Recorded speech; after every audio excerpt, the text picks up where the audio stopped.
कि मंदिर से जाते समय नंदी के कानों में कहकर चले। आपने कहा कि नंदी के कानों में कहना चाहिए। लोग हंसते हैं, कहते हैं बताओ वो नंदी के कानों में भगवान को कहना चाहिए। वैसे तो हम आपको एक बात बता दें कि दुनिया के लोग किसी दूसरे धर्म की कभी हंसी नहीं उड़ाते। दुनिया के लोगों को दूसरे का धर्म अच्छा लगता है। दुनिया के लोग सबसे ज्यादा हंसी उड़ाते हैं तो हमारे सनातन धर्म की ही उड़ाते हैं, और जी खुद उड़ाते हैं, दूसरा उड़ाने वाला नहीं होता। दूर के ढोल हमें समझ में आते हैं, उसका धर्म हमें समझ में आ गया, उनके यहाँ क्या है, ऐसा है, आओ कुछ नहीं, उनके धर्म में ऐसा है, कितना आनंद हमें दूसरे के धर्म में लग रहा है, और हमारा सनातन धर्म हमको बुरा लगता है, हमारे सनातन धर्म हमें बुरा लगने लगा। अरे भाई, लोग कहते हैं कि नंदी के कान में कहते हो, ये कोई हमारे पुराणों में या शास्त्रों में लिखा है? भगवती बहन साहू, आपको धन्यवाद देना चाहूंगा के अंतर्गत चाहे उपाय जो बताए जाते हैं कि बेलपत्री ऐसे चढ़ाना, काली मिर्च ऐसे चढ़ाना, चावल ऐसे चढ़ाना, धतूरा का क्या महत्व है, शमी के पत्ते का क्या महत्व है, बेलपत्री के पत्ते का क्या महत्व है, ये जितनी भी बातें बताई जाती हैं ये सब पुराण के अंतर्गत से बताई जाती है। अब दुनिया के लोग इसको चाहे टोटका कह दें, चाहे दुनिया के लोग इसे टोना कह दें, पर पुराण से हटकर कुछ नहीं। और आप लोगों को अगर बोला है कि नंदी के कान में कहकर भगवान शंकर के मन में बात पहुंचे, तो ये क्यों कहा, तो ये भी हमारी शिव महापुराण में लिखा है, जलंधर के चरित्र में। कोई आपसे कहे कि नंदी के कान में बोलने से क्या होता है, ये जलंधर का चरित्र कह रहा है। मां पार्वती जी का हस्त कमल पकड़कर जलंधर लेकर जाने लगा।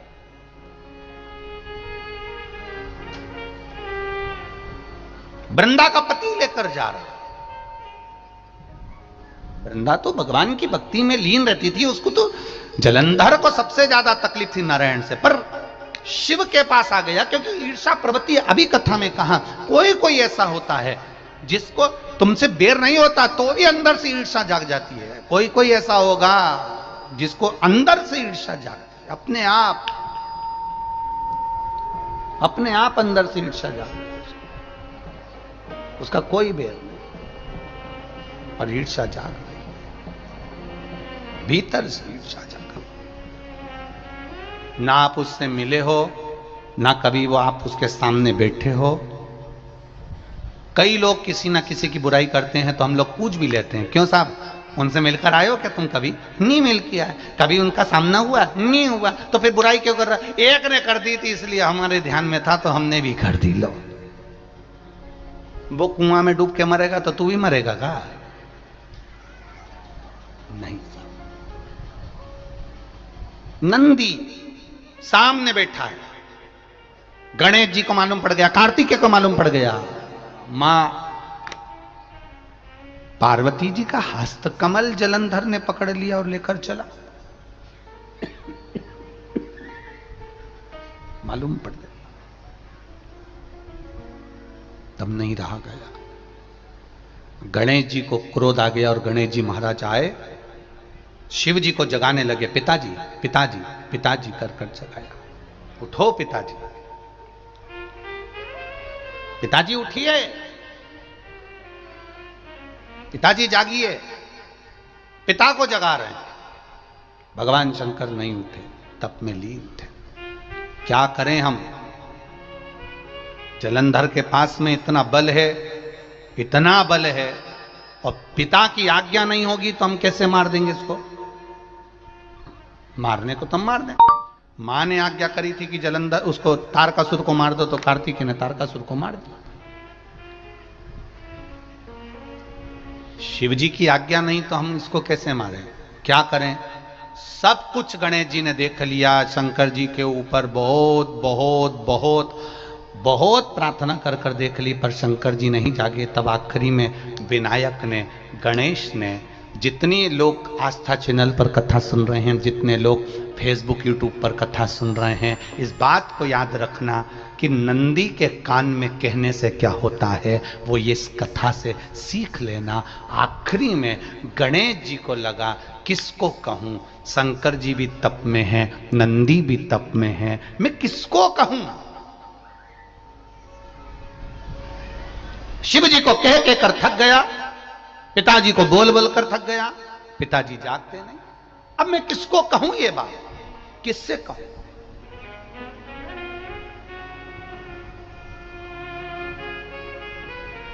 विनायक गए सीधे अब नंदी के पास में। नंदी भी तप में लीन थे, शंकर जी की ओर मुख था, शंकर जी की ओर मुख था। गए और जाकर तुरंत विनायक ने नंदी के कानों में जाकर कहा, नंदीश्वर, मैया का हाथ पकड़कर जलंधर लेकर जा रहा है, पिताजी तप में लीन है, कृपा करिए ना। बस केवल नंदी के कान में कहा, गणेश जी दूर हट गए।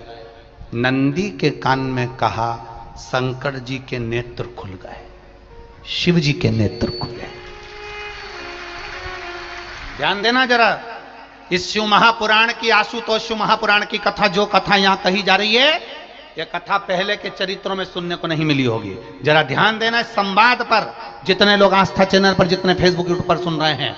सनातन धर्म की हंसी उड़ाने वाले कह देते हैं नंदी के कान में कहने से क्या होता है, नंदी के सामने जाकर बोलने से क्या होता है, नंदी के पास बैठकर बोलने से क्या होता है, नंदी के पास बैठकर शंकर जी का मात्र दीदार करने से क्या होता है, दर्शन करने से क्या होता है। वो अच्छे से समझ लेना, जो लोग सनातन धर्म पर उंगलियां उठाते हैं, वो अच्छे से समझ लें इस बात को।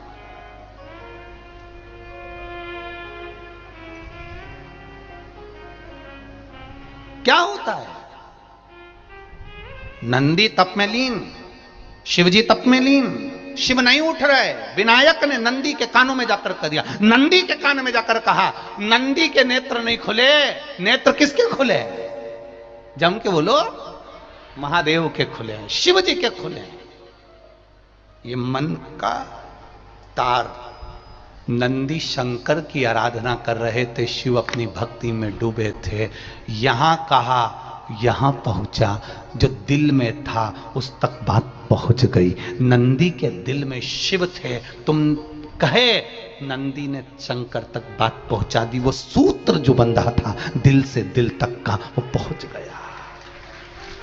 वो सूत्र जो दिल से दिल तक बंधा हुआ था, मन से बंधा हुआ था, खबर वहां तक पहुंच गई, खबर पहुंच गई।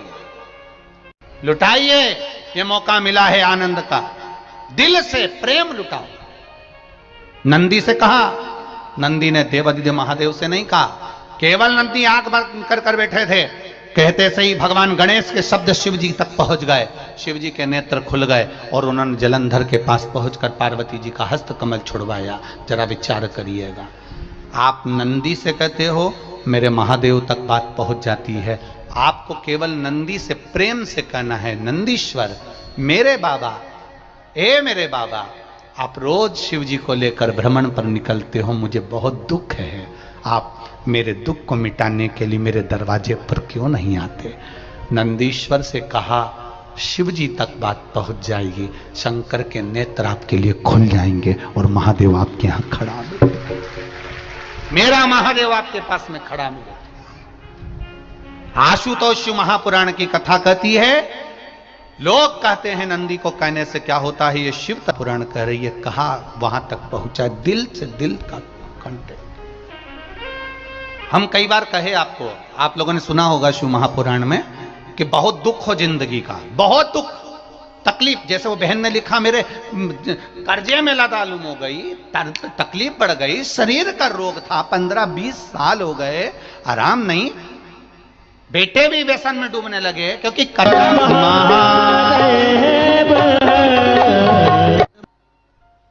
व्यसन में आदमी पड़ने लगा, केवल टेंशन के चक्कर में। और आखिरी में हुआ क्या, शिव तत्व को जाना। आपसे भी निवेदन है, जब दुख की घड़ी अपार हो, समस्या बड़ी हो, बहुत तकलीफ हो, बहुत कष्ट हो, एक लोटा जल जब महादेव को चढ़ाने के लिए जाओ, चढ़ाकर 2 क्षण मंदिर के अंदर नंदी के पास 2 क्षण बैठकर मेरे महादेव को निहारना, अपने दिल की बात उसके पास में बैठकर नहीं भी कहोगे ना तो नंदी के पास मात्र बैठ भी गए, उस नंदीश्वर के पास मात्र बैठ गए तो वो तुम्हारे दिल की बात समझ जाएगा। तकलीफ पड़ गई ना, कोई बात नहीं, दवाई खाओ, डॉक्टर को दिखाओ, पर एक बार उस जल को शिव जी पे चढ़ाओ। चढ़ाकर जल लेकर जब घर जा रहे हो, 2 क्षण मेरे नंदीश्वर के पास में बैठ जाओ। नी भी कुछ कहना है मत कहो, एक बार उसके करीब में बैठकर दिल से मन से मेरे महादेव से जो कहना चाहती हो बस मन में भी धर लिया तो मेरे नंदी ने सुनकर वो महादेव से कह दिया, दुनिया का सबसे ज्यादा तप करने वाला, समाधि में लगने वाला, साधना करने वाला, व्रत करने वाला, उपवास करने वाला, तप साधना में लीन होने वाला कोई है तो वो नंदीश्वर है, जो शिव जी के सामने बैठकर उनके सामने हमेशा सामने मुख कर कर तप में लीन रहे। कितने लोग हैं जो भगवान नंदी के कानों में कुछ कहकर आते हैं? बोले हो कभी? सीधे बोल देते हो क्या जाकर? नंदी के कानों में कहने का भी एक तरीका है, आप लोगों को मालूम होगा वो तरीका? नहीं मालूम? ये बेलपत्री की जो डंडी रहती है ना, बीच का जो भाग है, ध्यान दिए ना जरा सा, ये बीच की जो डंडी है, फिर से देखिए, बेलपत्री के 2 पत्ते और उसके पास में जो बीच की जो डंडी का भाग, पास में जो बीच की जो डंडी का भाग है, दिख रहा है आप लोगों को? ये 2 डंडी, ये बीच की 2 पत्ती और उसके बीच में जो 2 डंडी का भाग, आप लोगों को मालूम होगा वो तरीका? नहीं मालूम? ये बेलपत्री की जो डंडी रहती है ना, बीच का जो भाग है, ध्यान दिए ना जरा सा, ये बीच की जो डंडी है, फिर से देखिए, बेलपत्री के 2 पत्ते और उसके पास में जो बीच की जो डंडी का भाग है, दिख रहा है आप लोगों को? ये 2 डंडी, ये बीच की 2 पत्ती और उसके बीच में जो 2 डंडी का भाग होता है।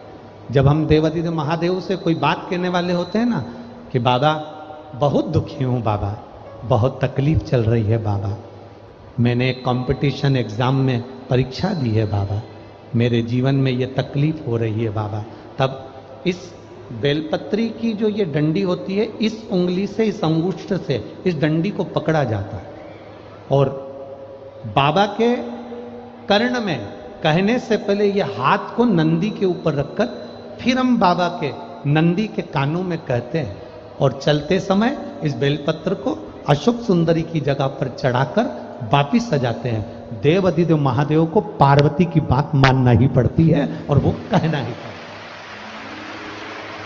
ये बेलपत्र की महत्व है। ये जितना फल एक बेलपत्र की पत्ती में, उतना की उतना फल हम आपसे फिर कहेंगे। कभी मौका मिल जाए जिंदगी में, कभी तुम्हारे जीवन में अगर मौका मिले और कहीं बेलपत्री का वृक्ष मिल जाए जिसकी छांव तुम्हारे ऊपर पड़ रही हो, तुम्हारे ऊपर अगर बेलपत्री की छांव पड़ रही हो, उसके नीचे बैठकर कभी मौका मिले, एक बेलपत्री का पत्ता मात्र रखकर आप शिव जी का नाम लेकर जल भी अगर समर्पित कर रहे हो ना, तो वो 12 ज्योतिर्लिंग को जल चढ़ाने के बराबर फल प्रदान कर। एक बेलपत्री का पत्ता, एक बेलपत्री का वृक्ष, एक बेलपत्री के वृक्ष की छांव हमारे जीवन को कृतार्थ कर देती है, धन्य कर देती है, कृतार्थ। तो जिस जगह पर नंदी मेरे मंदिर के बाहर बैठा रहेगा,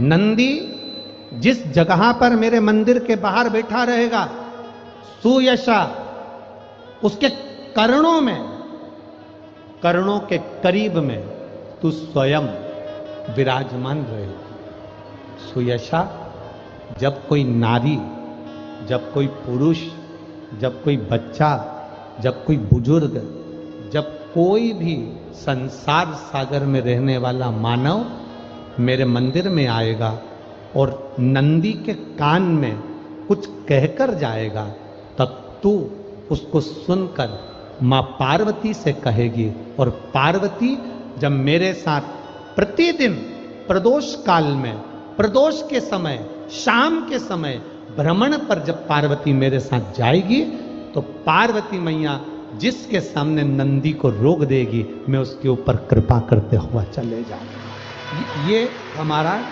भाव शिव महापुराण की कथा है। तो शंकर जी के मंदिर जाते हैं तो आप जब वापिस लौट कर आते हैं तो नंदी के कान में,